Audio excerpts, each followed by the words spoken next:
Comment trouver le signe d'une fraction?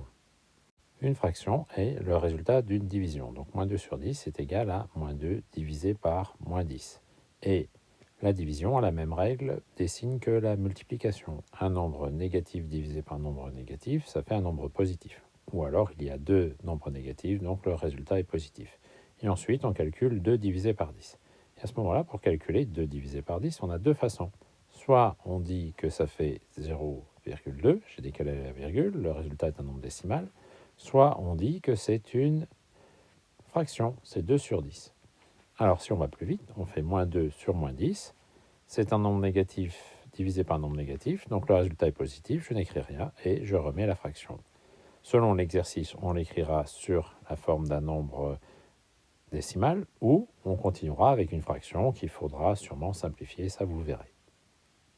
Et si il n'y a qu'un seul nombre négatif dans la fraction, par exemple moins 1 sur 3.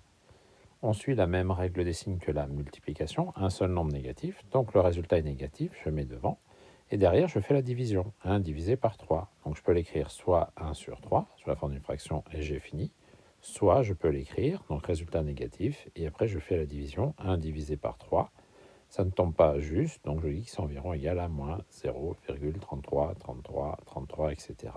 Ça dépendra de l'énoncé. Dans cette leçon, la plupart du temps, on vous demandera d'écrire le résultat sous la forme d'une fraction. Et si le signe moins est en dessous, par exemple 2 sur moins 7, il n'y a qu'un seul nombre négatif, donc le résultat est négatif, et ensuite je fais la division, 2 divisé par 7 ou 2 sur 7, et j'ai fini. Comment retenir cela facilement et rapidement? Quand il y a deux nombres négatifs, c'est très simple, 2 est pair, le résultat est positif, donc je n'écris rien, et je réécris la fraction. Ensuite, selon l'énoncé, on me demandera de la simplifier ou pas. Ça sera à voir. Quand il n'y a qu'un seul nombre négatif, qu'il soit au-dessus au numérateur ou en dessous au dénominateur, le résultat sera forcément négatif, donc je mets le signe moins devant la fraction. Et c'est fini. Donc attention, ce signe moins, si je l'écris un peu à la va-vite, avec le symbole fraction à droite et le symbole égal à gauche, il a tendance à disparaître, vous l'oubliez et vous perdez un point. Donc écrivez bien un joli signe moins devant, en gros,